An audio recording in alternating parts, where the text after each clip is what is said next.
Kalau tidak kerana bintang, takkan bulan kelihatan tinggi. Kalau tidak kerana forum, tidak mungkin kami berada di sini. Datang bahtera dari Medan, singgah sebentar ke Kuala Kerai. Salam Malaysia Madani, saya hulurkan buat warga maya pembuka tirai. Bismillahirrahmanirrahim. Assalamualaikum warahmatullahi wabarakatuh.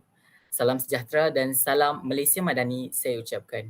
Baiklah, hari ini kami akan membincangkan forum tentang keterampilan berbahasa dari sudut pengucapan awam. Jadi sebelum itu, elok kiranya saya memperkenalkan terlebih dahulu tiga ahli panel kita yang saya yakin begitu semangat pada hari ini. Ia akan bersama-sama berdiskusi dan mengupas segala persoalan dalam forum kita pada hari ini. Baiklah,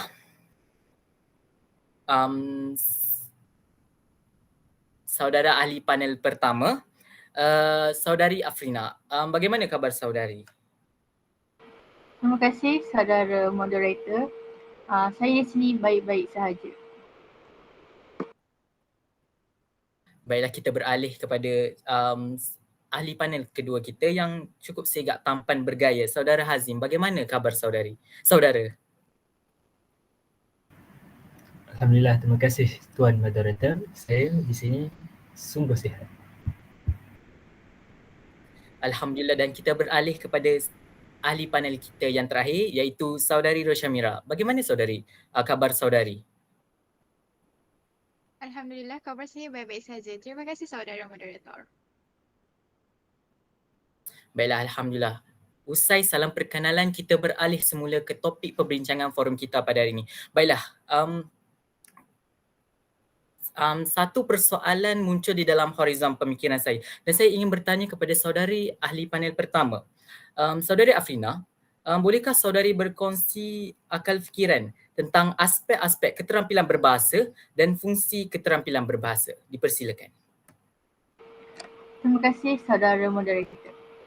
Sebelum saya memulakan perbicaraan saya tentang aspek keterampilan, izinkan saya memberi serangkap pantun. Melati kuntum, tumbuh melata, sayang merbah di pohon cemara. Assalamualaikum mulanya kata, saya sembah pembuka bicara. Jadi saya akan menerangkan apa itu keterampilan berbahasa terlebih dahulu. Dalam berkomunikasi, kita menggunakan keterampilan berbahasa yang telah kita miliki. Seberapapun tingkat atau kualiti keterampilan itu, ada orang yang memiliki keterampilan bahasa secara optimal sehingga setiap tujuan komunikasinya mudah tercapai. Namun ada juga orang yang sangat lemah tingkat keterampilannya sehingga menimbulkan salah maksud dan dalam berkomunikasi. Menurut Kamus Dewan 2018, mentarifkan definisi keterampilan berbahasa bermaksud kecekapan kemampuan yang tinggi. Definisi bahasa pula ialah mempunyai bahasa, menggunakan bahasa bercakap dalam sesuatu bahasa. Definisi yang sinonim menurut Tesaurus Bahasa Melayu Dewan 2015 ialah cekap, cetakan, cegak, cergas, pantas dan tangkas. Apabila cekap pula bermaksud seseorang itu mempunyai kemahiran berbahasa yang tinggi. Kemahiran berbahasa juga meliputi aspek mendengar, bertutur, membaca dan menulis. Semakin tinggi kemahiran seseorang, semakin tinggilah kecekapan berbahasanya. Aspek kemahiran juga merupakan aspek yang penting dalam menilai kecekapan berbahasa seseorang. Kesimpulannya, keterampilan berbahasa bermaksud kecekapan yang tinggi ketika berbahasa melalui kemahiran mendengar, bertutur, membaca dan menulis bagi menyampaikan sesuatu mesej sama ada dalam bentuk lisan ataupun bertulis dalam apa-apa urusan pekerjaan seharian seseorang. Jadi sekarang saya akan menerangkan serba sedikit tentang aspek keterampilan berbahasa. Setiap keterampilan memiliki hubungan yang erat dalam memperoleh keterampilan berbahasa. Biasanya individu akan melalui suatu proses secara kronologi iaitu bermula dari belajar mendengar bahasa, bertutur, kemudian membaca dan menulis. Seterusnya, sehubungan dengan penggunaan bahasa, terdapat 4 aspek yang biasanya digunakan dalam berkomunikasi iaitu mendengarkan, iaitu menyimak, bertutur, membaca dan menulis seperti yang berikut. Pertama sekali adalah keterampilan mendengar. Mendengar adalah keterampilan memahami bahasa lisan yang bersifat menerima. Yang dimaksudkan dengan keterampilan mendengar bunyi bukan berarti hanya sekadar mendengarkan bunyi bahasa melalui alat pendengarannya, melainkan sekaligus memahami maksudnya sekali. Oleh kerana itu, istilah mendengarkan seiring diikuti dengan dengar. Istilah mendengarkan berbeza dari istilah dengar. Meskipun sama-sama menggunakan alat pendengaran, mendengarkan berbeza apa yang didengar. Dengan tidak merangkumi unsur kesengajaan, penemuan bahkan pemahaman. Sementara itu, mendengarkan terdapat unsur-unsur kesengajaan dilakukan dengan penuh perhatian dan penumpuan untuk memperoleh pemahaman yang didapati. Dalam bahasa yang pertama, kita sedari yang disebut dalam proses pemolehan, bukan melalui bahasa ibu. Kita memperoleh keterampilan mendengar melalui proses learning, iaitu pembelajaran. Oleh sebab itu, kita pun tidak menyedari begitu kompleksnya proses pemolehan keterampilan mendengarkan tersebut. Ada juga dua jenis situasi dalam mendengar. Situasi yang pertama, mendengar secara interaktif, dan keduanya situasi mendengar secara non-interaktif. Mendengar interaktif terjadi dalam percakapan tatap muka dan percakapan di telefon, iaitu sejenis dengan itu. Dalam mendengar jenis ini, kita secara berganti-ganti melakukan aktiviti mendengar dan berbicara. Oleh kerana itu, kita memiliki kesempatan untuk bertanya lagi, memperoleh penjelasan, meminta lawan bicara, mengulang apa yang diucapkan. Contoh situasi mendengar non-interaktif ialah mendengar radio, TV, khutbah dan mendengar majlis ceramah. Dalam situasi mendengar tersebut, kita tidak dapat meminta penjelasan atau respon dan tidak hanya meminta pembicara mengulangi apa yang diucapkan dan tidak meminta pembicaraan yang diperlambatkan. Terdapat beberapa keterampilan mikro yang terlibat ketika kita cuba untuk memahami apa yang kita dengar.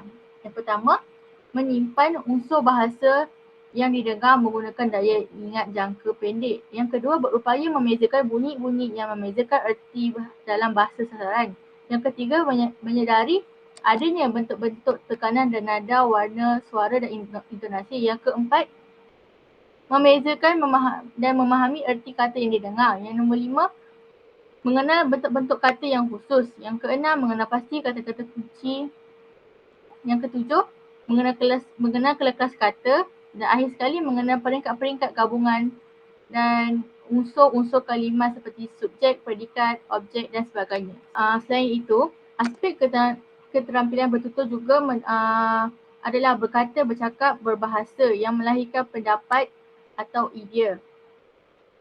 Contoh faktor-faktor yang mempengaruhi bertutur ialah hafalan, intonasi, pilihan kata, isi kandungan, penampilan gerak-geri dan sebagainya.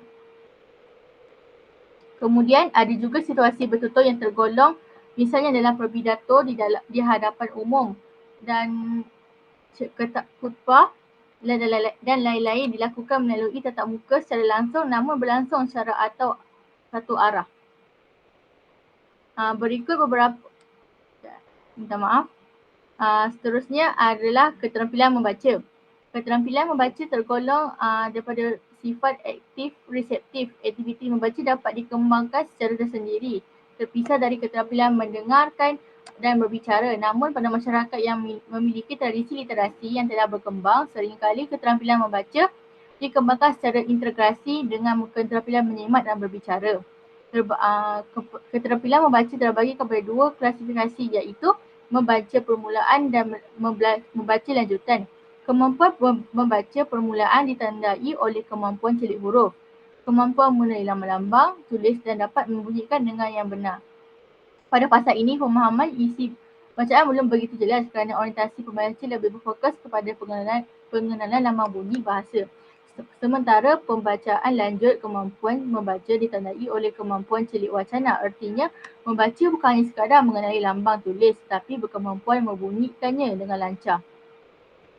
Keterampilan mikro yang berkait dengan proses membaca yang harus dimiliki pembicara adalah mengenal sistem tulisan yang digunakan, mengenal kosakata, menentukan kata-kata kunci, menentukan mana-mana kata termasuk kosakata dari konteks tertulis, mengenal kelas kata gramatis, kata benda, kata sifat atau sebagainya, menentukan konstituen dalam kalimat seperti subjek, objek dan preposisi, mengenal bentuk-bentuk dasar sintaksis, menggunakan peringkat kohesif, leksikal dan gramatis untuk menarik kesimpulan, menggunakan pengetahuan dan peringkat leksikal dan gramatikal, membezakan idea utama daripada perica yang disajikan dan sebagainya. Akhir sekali adalah aspek keterampilan menulis yang merupakan keterampilan yang bersifat aktif produktif. Keterampilan ini dipandang menduduki hierarki yang paling rumit dan kompleks di antara jenis-jenis keterampilan berbahasa lainnya. Aktiviti menulis bukanlah sekadar hanya menyalin kata-kata dan kalimat, melainkan menuangkan dan mengembangkan fikiran, gagasan, idea dalam suatu struktur tulisan yang teratur, logik, sistematik sehingga mudah ditangkap oleh pembaca. Sama seperti halnya dengan keterampilan membaca, keterampilan menulis pun dapat diklasifikasikan ke dalam dua kategori, iaitu menulis permulaan dan menulis lanjutan. Menulis merupakan satu keterampilan berbahasa yang digunakan untuk berkomunikasi secara tidak langsung tatap muka dengan orang lain. Menulis merupakan suatu kegiatan yang produktif dan ekspresif. Dalam kegiatan menulis ini, penulis haruslah mengambil manfaat grafologi, struktur berbahasa dan kosakata. Menulis juga tidak akan datang secara sendiri, tetapi harus melalui latihan dan praktikal yang banyak dan teratur. Dalam kehidupan moden ini, jelaslah bahawa keterampilan menulis sangat penting. Keterampilan menulis juga merupakan satu ciri dari orang yang terpelajar dan bangsa yang mempunyai ilmu. Keterampilan menulis juga dapat diklasifikasikan berdasarkan dua sudut pandang yang berbeza, iaitu kegiatan atau aktiviti dalam melaksanakan keterampilan menulis dan hasil produk yang menulis itu. Klasifikasi keterampilan menulis juga berdasarkan sudut pandang kedua menghasilkan pembagian produk menulis atas empat kategori, iaitu karangan, narasi, eksposisi, deskripsi dan argumentasi. Berdasarkan dua acuan tersebut, dapat disusun jenis-jenis kegiatan dalam pembelajaran. Keterampilan menulis tersebut dengan susunan dari yang mudah menuju kepada orang yang sukar adalah seperti berikut: menggunakan ortografi dengan benar, dengan menggunakan ejaan, memilih kata yang tepat, menggunakan bentuk kata yang benar, menggunakan struktur kalimat yang tepat, memilih genre tulisan yang tepat, mengupayakan terciptanya paragraf, membuat dugaan seberapa banyak pengetahuan yang dimiliki oleh pembaca, menyusun karangan, menyelesaikan cerita yang bertulis, mereka cipta dan sebagainya. Jadi rumusan tentang aspek keterampilan berbahasa ialah mendengar dan bercakap sememangnya saling berkaitan. Pada asasnya, bahasa yang digunakan dalam perbualan dipelajari melalui mendengar dan meniru perbualan. Contohnya, kanak-kanak bukan sahaja meniru pertuturan yang mereka fahami, tetapi mereka juga meniru perkara yang mereka tidak fahami sebagai dua kemahiran penerimaan. Kedua-duanya boleh seseorang menerima maklumat daripada orang yang lain, apa yang dia dengar. Manakala mendengar juga adalah lisan yang tersirat dan membaca secara bertulis eksplisit. Seseorang yang mendengar juga menerima maklumat daripada orang lain. Begitu juga apabila seseorang membaca buku. Dia menerima maklumat melalui simbol dan huruf melalui dari penglihatan. Kemahiran bertutur juga dan menulis pula merupakan bahagian kemahiran dalam menyampaikan maklumat. Kedua-dua kemahiran ini adalah kemahiran yang produktif. Kemahiran bertutur juga merupakan aktiviti untuk mencapai kesediaan menulis. Hal ini kerana bahasa pertuturan dipelajari terlebih dahulu oleh seseorang dan secara umum yang tidak menyatakan atau menyatakan secara bertulis perkara yang tidak dapat dikuasai secara lisan. Sekian daripada saya. Dan jadi itu saja idea saya tentang aspek keterampilan berbahasa. Kembali kepada saudara moderator. Baiklah, terima kasih saudari Afrina. Cukup padat, cukup rasa, cukup isi dan fakta yang dilontarkan oleh saudari Afrina tentang aspek-aspek keterampilan berbahasa. Baiklah hadirin, kita beralih ke topik seterusnya. Kita mendalami lagi tentang pengucapan awam. Saudara Hazim, saya berminat untuk bertanya dengan saudara. Saudara, apakah definisi pengucapan awam dan elemen-elemen dalam pengucapan awam? Dipersilakan. Terima kasih kepada Tuan Moderator atas persoalan yang telah ditujukan kepada saya sebentar tadi. Ayuh kita telusuri dan mengamati dengan terperinci tentang keterampilan bahasa di dalam pengucapan awam. Apa itu pengucapan awam? Pengucapan awam merupakan interaksi yang berlaku antara seorang pengucap dengan sekumpulan pendengar yang bertujuan untuk menyampaikan mesej secara lisan dan bukan lisan. Selain itu, mesej juga boleh disampaikan oleh pengucap dengan cara mereka berpakaian dan juga bahasa tubuh. Pengucapan awam merupakan satu cara komunikasi untuk memindahkan maklumat dari satu pihak ke satu pihak yang lain. Biasanya dilakukan secara formal. Pengucap mestilah berucap tentang satu topik atau isu yang memberi kepentingan kepada audien. Terdapat beberapa elemen yang perlu ada dalam pengucapan awam. Antaranya, pengucap perlu mempunyai mesej untuk disampaikan, untuk memberitahu, mempengaruhi, memujuk, memberi inspirasi atau menghibur. Seterusnya, pengucap perlu memastikan mesej yang diucapkan sesuai dan diterima oleh audiens dengan baik dan berkesan. Elemen yang seterusnya ialah audien. Audien adalah pelanggan. Analisis audien diperlukan bagi menentukan strategi pendekatan dengan kaedah yang sesuai di dalam sesebuah pengucapan awam. Di samping itu, saluran yang tepat perlu diwujudkan. Sebagai contoh, percakapan menggunakan suara dan secara bukan lisan dengan menggunakan gerak dan bahasa tubuh yang dapat menarik audiens. Kita pergi ke elemen yang selanjutnya, iaitu maklum balas. Pengucap perlu peka terhadap maklum balas audien sama ada mereka menerima maklumat atau tidak. Kemudian, elemen gangguan di dalam pengucapan awam juga perlu diambil kira. Pengucap perlu bersedia terhadap gangguan yang mungkin timbul dan mesti menyediakan pelan sokongan bagi melancarkan pengucapan. Dan yang terakhir sekali, susun atur ketika pengucapan awam. Pengucap perlu memastikan segala kelengkapan seperti mikrofon semasa pengucapan awam berada dalam keadaan baik. Pengucap juga perlu mengetahui tempat pengucapannya dilakukan. Mari kita bergerak ke konteks seterusnya, iaitu mengapa pengucapan awam perlu dilakukan. Antara tujuan pengucapan awam dilaksana adalah berfungsi untuk memberi maklumat. Matlamat pengucap adalah untuk memaklumkan atau menerangkan sesuatu perkara kepada audiens atau pendengar. Selaras dengan itu, pendengar akan dapat menambahkan ilmu pengetahuan. Seterusnya, pengucapan awam bertujuan untuk menghibur. Pengucapan awam mampu mewujudkan suasana ceria yang membuat pendengar seronok. Sebagai contoh, menghibur adalah ketika meraikan sesuatu majlis, orang-orang tertentu akan diminta untuk membuat ucapan yang mampu membuatkan orang lain beremosi. Di samping itu, tujuan pengucapan awam ini ialah bagi memujuk para audiens. Pengucap boleh merayu atau mempengaruhi minda pendengar melalui pengucapan awam. Kempen seperti kempen politik adalah bertujuan untuk mempengaruhi tindakan serta pemikiran audiens. Terdapat memujuk untuk mengubah, memujuk untuk mendorong dan memujuk untuk mengukuhkan. Pengucapan awam juga berfungsi untuk memenuhi keperluan majlis. Ucapan ini dibuat khususnya ketika majlis formal dengan tujuan tertentu. Teks ucapan perlu disediakan sebelum pengucapan. Contoh ucapannya ialah ucapan majlis perpisahan dan ucapan majlis perasmian. Bagi memastikan kejayaan dalam ucapan awam, terdapat beberapa peringkat persediaan yang harus diambil kira sebelum pelaksanaannya. Peringkat pertama adalah pemahaman yang mendalam mengenai tajuk yang akan dibincangkan. Sebelum berucap, penting untuk memahami dengan jelas isu yang akan dibahas dan menguasai bidang atau kepakaran yang berkaitan.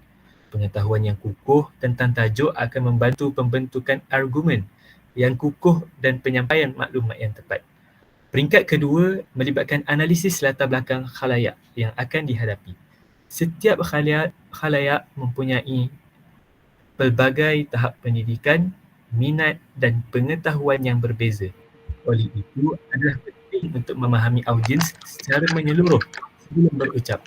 Ini termasuklah menilai tahap pendidikan mereka, minat dan kepercayaan agama yang mungkin mempengaruhi tanggapan terhadap isi kandungan yang disampaikan. Peringkat ketiga adalah memastikan butir-butir maklumat mengenai majlis diuruskan dengan cekap. Ini termasuklah memastikan tempat, masa dan kemudahan yang disediakan telah diumumkan dengan jelas kepada khalayak. Memastikan khalayak mempunyai maklumat yang mencukupi akan membantu mencipta persekitaran yang selesa dan memudahkan fokus terhadap isi kandungan yang akan disampaikan. Peringkat terakhir adalah persediaan untuk mengatasi rasa gugup, mempersiapkan teks ucapan dengan teliti dan melakukan latihan yang mencukupi akan membantu meningkatkan keyakinan dan kesan penyampaian. Semakin persediaan yang dilakukan sebelum berucap, semakin lancar dan meyakinkan penyampaian akan menjadi. Seterusnya, peringkat semasa pengucapan awam. Ucapan hendaklah bermula dengan pengenalan diri.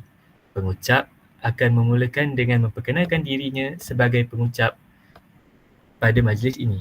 Dalam memperkenalkan diri, pengucap akan memberikan maklumat yang mencukupi untuk membina keyakinan khalayak terhadap dirinya sebagai pengucap yang dipilih untuk menyampaikan isi kandungan ucapan ini. Setelah pengenalan diri, pengucap akan memberikan gambaran keseluruhan atau perkenalan yang jelas mengenai tajuk yang akan dibincangkan.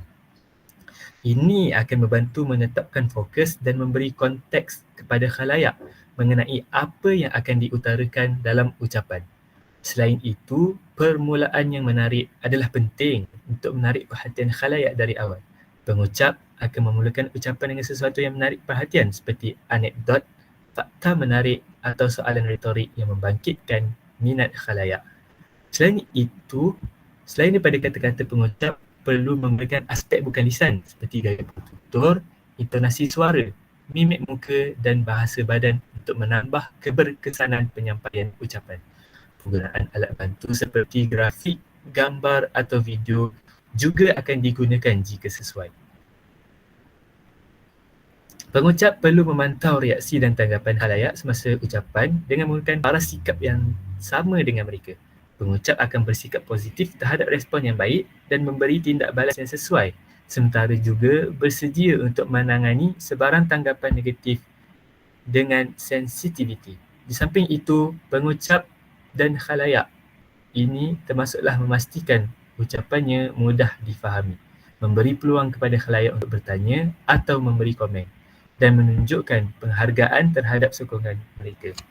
Setelah pengucapan selesai, penting untuk bersedia dengan sesi soal-jawab. Ini melibatkan mengetahui kemungkinan soalan yang mungkin diajukan oleh khalayak berdasarkan kandungan ucapan dan menyediakan jawapan yang sesuai.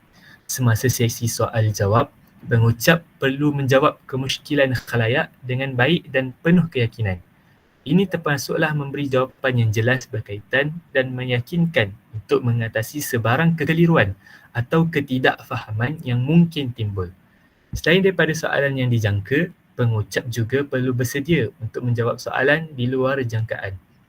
Ini boleh melibatkan memikirkan cara untuk menangani soalan yang kompleks atau menentang dengan penuh kreativiti dan kecerdasan.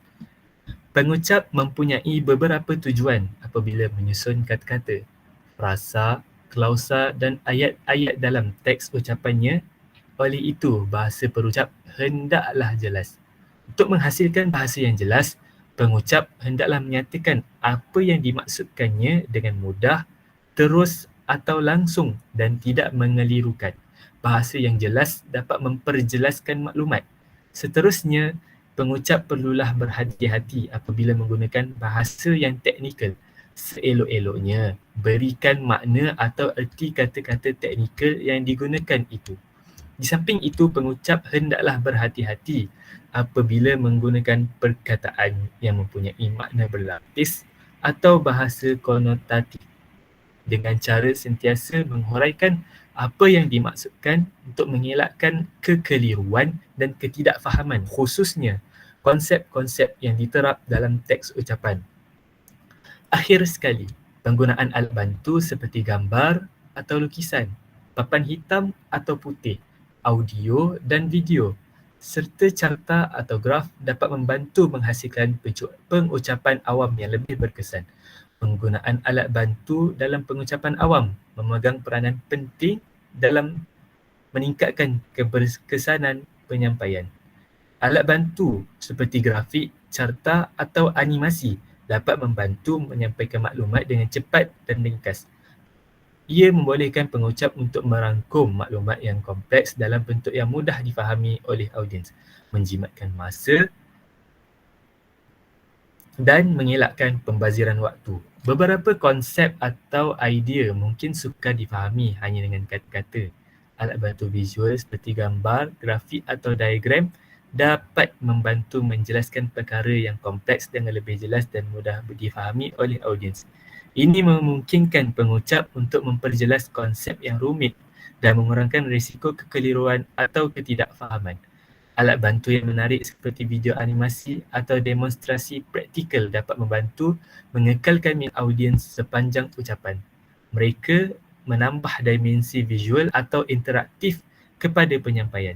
membuat pengalaman mendengar menjadi lebih menarik dan memastikan bahawa audiens terus terlibat dengan kandungan yang disampaikan. Dengan memanfaatkan alat bantu secara bijak, pengucap dapat meningkatkan keberkesanan pengucapan mereka dengan menjimatkan masa, menjelaskan perkara yang kompleks dan mengekalkan minat audiens sepanjang sesi. Baiklah, sekian itu saja yang dapat saya kupaskan pada hari ini. Ada serangkap pantun yang ingin saya sampaikan. Yang kurik itu kendi, yang merah itu saga. Saga, yang baik itu budi, yang indah itu bahasa.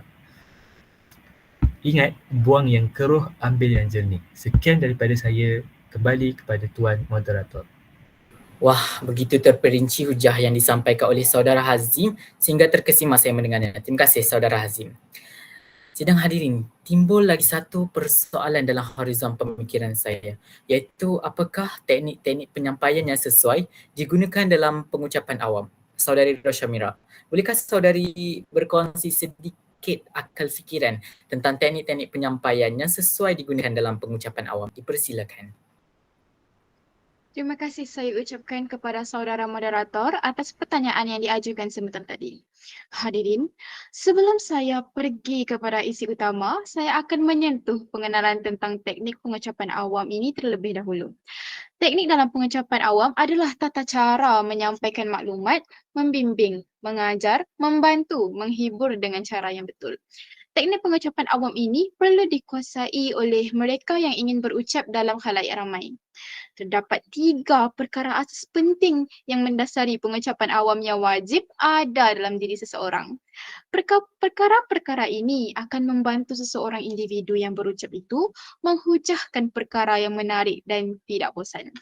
Baiklah hadirin, antara 3 perkara asas yang perlu dikuasai oleh individu yang ingin berucap di khalayak ramai ialah kredibiliti penyampai, kewibawaan penyampai dan juga teknik persembahan.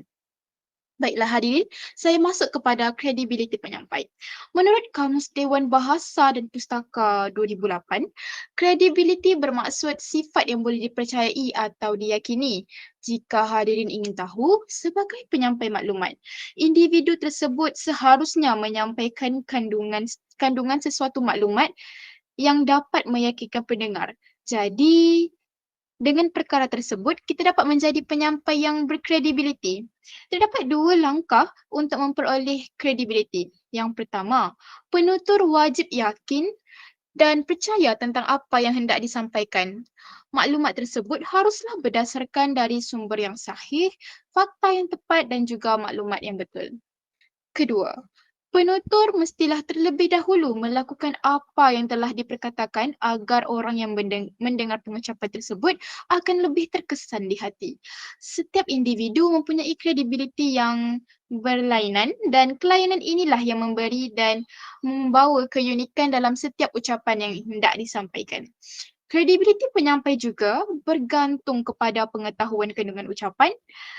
Beberapa perkara perlu dijadikan panduan dalam penentuan kredibiliti seseorang penyampai, iaitu pengetahuan dalam kandungan ucapan. Seseorang pengucap yang baik, ucapannya haruslah mengandungi maklumat yang bermanfaat. Maklumat tersebut diperolehi oleh seseorang yang pengetahuannya luas dalam isi ucapannya, terutama dalam hal-hal yang berkaitan dengan idea utama topik yang hendak diucapkan oleh penyampai. Individu yang berucap ini juga perlu peka dengan isu semasa yang mungkin boleh dijadikan contoh untuk menyokong hujah-hujah mereka. Seterusnya ialah memiliki kemahiran asas ucapan. Seseorang pengucap yang berkesan seharusnya mampu mengawal dan juga menarik perhatian khalayak kepada ucapan si pengucap. Kemahiran ini hanya boleh diperoleh melalui pengalaman dan latihan secara berulang-ulang. Seseorang pengucap yang mahir juga sudah tentu dapat memilih pendekatan dan juga gaya penyampaian yang sesuai dengan audiens. Seterusnya ialah kepekaan tentang nilai dan juga budaya masyarakat. Seseorang pengucap yang mahir haruslah mempunyai pengetahuan yang luas dan mendalam tentang isi pengucapannya, terutamanya dalam hal-hal yang berkaitan dengan idea maupun isi utama yang hendak disampaikan. Individu tersebut juga perlu peka dengan isu semasa supaya maafkan saya, pengucap juga tidak boleh menyentuh mana-mana isu sensitiviti yang berkaitan dengan kaum tidak kira dari segi bangsa, agama maupun budaya. Seterusnya ialah kewibawaan penyampai. Kewibawaan penyampai merujuk kepada keupayaan, kredibiliti dan imej seseorang yang menyampaikan maklumat dan hujahan di hadapan audiens yang pelbagai latar belakang. Antara aspek kewibawaan penyampai yang mempengaruhi audiens serta mendengar ceramah atau ucapan penyampai adalah personaliti dan perwatakan yang menarik. Personaliti dan perwatakan diri ini adalah penting dalam menentukan impresi pertama bagi seseorang. Apatah lagi dalam bidang berucap di tempat yang tidak dikenali ramai. Personaliti diri tidak tertakluk kepada pakaian semata-mata, malah termasuk kelakuan tangan, badan dan juga reaksi muka. Ucapan yang disampaikan akan nampak lebih meyakinkan apabila gerak-geri tangan dilakukan secara bersesuaian. Tambahan pula, postur badan yang harus dijaga bagi setiap pengucapan awam yang dilakukan. Kesemua perkara tersebut bukan sahaja mempengaruhi penampilan pengucap, malah turut mempengaruhi efektif pengucapan awam tersebut. Baiklah, seterusnya ialah kemampuan membentuk dan mengawal emosi khalayak. Seorang pengucap perlu bijak membentuk dan mengawal emosi hadirin. Kebolehan mengawal emosi hadirin menjadikan pengucap awam sangat berkesan. Untuk itu, seseorang yang berucap harus ada ciri-ciri berikut semasa penyampaian ucapan.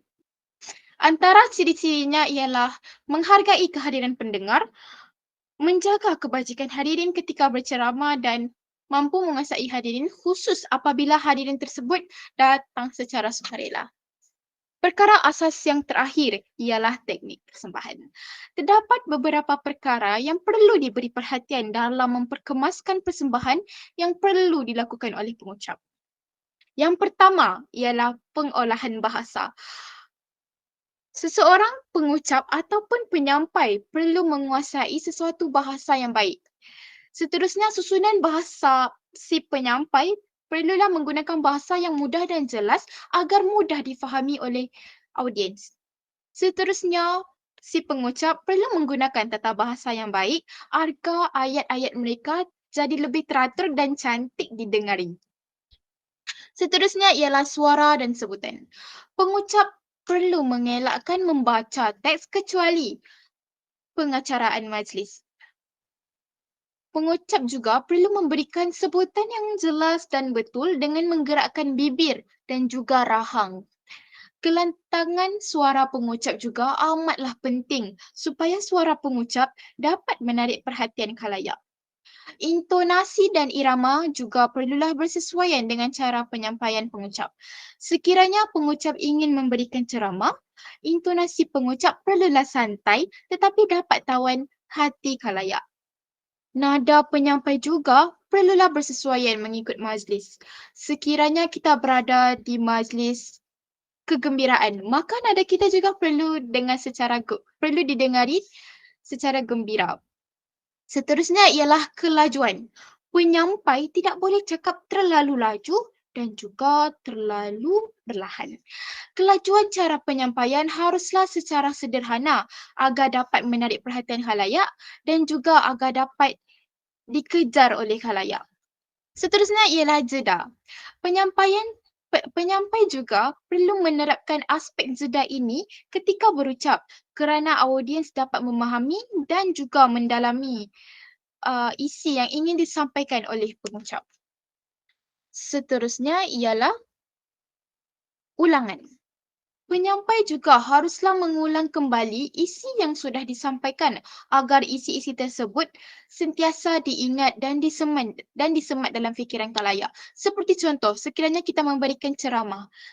Sekiranya kita memberikan ceramah merupakan sesuatu perkara yang perlu diingat oleh khalayak. Jadi, kita perlu mengulang kembali apa isi-isi yang kita sudah cakap sebelum itu agar audiens sentiasa ingat apa yang kita cakap dan mereka akan mengamalkan perkara-perkara yang kita tekankan tadi. Seterusnya ialah kedudukan badan. Si penyampai perlulah berdiri dengan tegak tetapi rileks, menggunakan tangan dengan bersahaja. Seterusnya ialah pergerakan. Untuk kelihatan kurang formal dan lebih mesra audiens, penyampai perlulah berdiri di sisi atau jauh dari rostrum. Seterusnya, jika perlu menulis sesuatu, elakkan daripada selalu membelakangi audiens. Jadi seperti contoh, sekiranya kita ingin membuat pembentangan. Sekiranya kita ingin menulis sesuatu di papan putih, kita perlu menghadap audiens sambil menulis dan jangan sesekali membelakangi audiens. Seterusnya, jika tiada sesi soal jawab selepas persembahan, kumpulkan nota-nota dan kembali ke tempat duduk dengan yakin. Seterusnya ialah air muka. Air muka si penyampai perlulah menyenangkan. Dan penyampai juga perlulah membuat pertembungan mata ataupun eye contact bersama-sama dengan audiens. Seterusnya, penyampai juga perlulah memberi senyuman dan ekspresi serius selari dengan persembahan. Baiklah. Seterusnya ialah pakaian. Pakaian si penyampai perlulah kemas dan ringkas, sepadan dengan audiens dan majlis, dan penyampai juga perlulah mematuhi perkeliling perkhidmatan awam. Selain itu, penyampai juga perlu melakukan latihan. Penyampai perlu melakukan latihan sekurang-kurangnya 3 kali sebelum persembahan sebenar. Latihan pertama dan kedua bertujuan untuk memperkemaskan teks dan gaya. Seterusnya untuk menambah bahan baharu dan untuk membiasakan dengan visual. Seterusnya ialah latihan yang kali ketiga pula bertujuan untuk latihan kali ketiga, penyampai boleh melakukan raptai penuh dengan dress rehearsal, terutama untuk majlis rasmi, penting dan melibatkan ramai audiens. Penyampai juga perlu bertindak dengan yakin dan tenang.